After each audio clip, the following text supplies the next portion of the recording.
खड़ खड़ खड़ ट्रेन तेज गति से भागी चली जा रही थी। संध्या काल का समय था। तेज बारिश और बीच बीच में बिजली की चमक कांच की खिड़कियों से अपनी उपस्थिति दर्ज करा रही थी। कैबिन का एकांत और यह भयावह मौसम मुझ जैसे डरपोक आदमी को और डरा रहा था। थोड़ी देर बाद गाड़ी के पहियों की रफ्तार कम हुई और एक मध्यम से स्टेशन पर गाड़ी रुकी। बारिश इतनी ज्यादा थी कि मैं स्टेशन का नाम नहीं पढ़ पा रहा था। मैं अपने कैबिन में अकेला था और इस उधेड़बुन में था कि कोई सहयात्री आए जिससे वार्तालाप करते करते आगे का रास्ता आसानी से काटा जा सके। और एक अंदरूनी भय जो मेरे अंदर जागृत हो चुका था, उससे मुझे निजात मिल सके। तभी किसी ने कैबिन का दरवाजा खटखटाया और एक शांत सा दिखने वाला व्यक्ति कैबिन में दाखिल हुआ। अपना सामान आदि व्यवस्थित करने के बाद वो मेरी तरफ देखकर मुस्कुराया और मेरी तरफ हाथ आगे बढ़ाकर उसने अपना परिचय दिया। मैं मिस्टर घोष। वो बोला, मैं कोलकाता जा रहा हूँ पुनर्जन्म से संबंधित एक कार्यशाला में भाग लेने के लिए। मैंने उसे बताया कि मैं कानपुर में व्याख्याता के पद पर हूँ और पटना जा रहा हूँ। उसने कुछ खाने का सामान निकाला और मुझसे भी खाने हेतु आग्रह किया, किंतु मैं बहुत ही शक करने वाला व्यक्तित्व का प्राणी ट्रेन में किसी अजनबी के द्वारा दिए गए खाने को लेना असंभव था मेरे लिए। मैंने बहुत विनम्रता से उसके आग्रह को ठुकराया। वो भी कम उस्ताद नहीं था, कसकर हंसा और बोला, शक कर रहे हैं मेरे ऊपर? वैसे अभी तो कुछ नहीं हुआ है, मगर देखिए आगे क्या क्या होता है।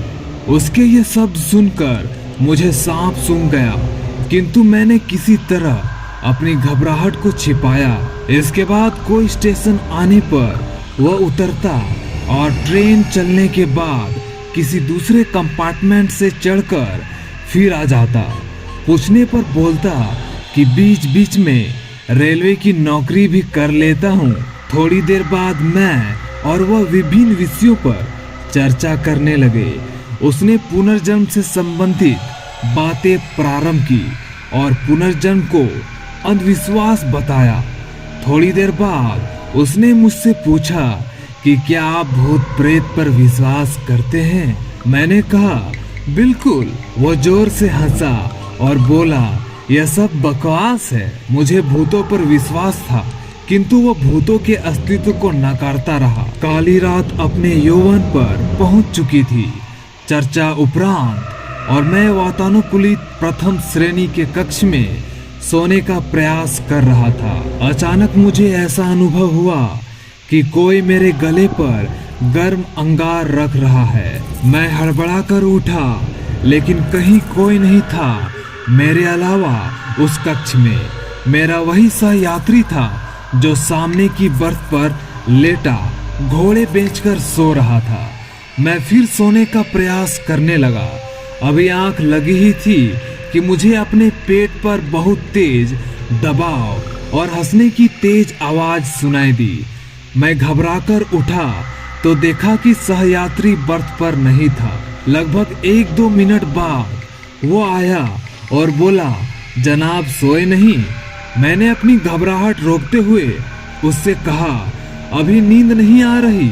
और मैंने अपने बैग से एक मैगजीन निकाली और पढ़ने का नाटक करने लगा। सहयात्री भी बर्थ पर लेट गया और कुछ देर में उसके खर्राटे कैबिन में गूंजने लगे।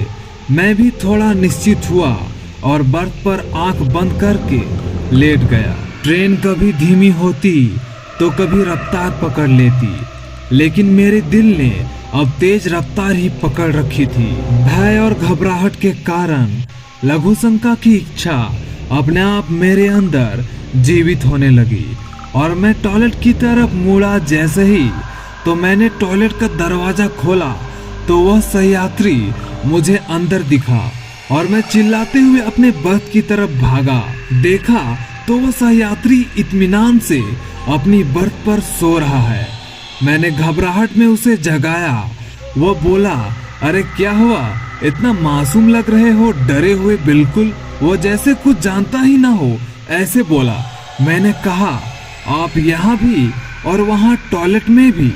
वह कुटिलता से हंसा और बोला, मैं कितने रूप में कहीं पर भी रह सकता हूँ। घबराहट के मारे मैं पसीने से तरबतर बिल्कुल निर्जीव सा खड़ा उसके सामने। वह बोला, तुम्हें भूतों पर विश्वास था ना, तुम्हें तुम्हारे विश्वास के प्रमाण देना था। तुम्हारे जैसे लोगों के कारण ही हम भूत पिशाच लोगों का अस्तित्व है। इतना कहकर वह मेरी आंखों के सामने से अचानक गायब हो गया।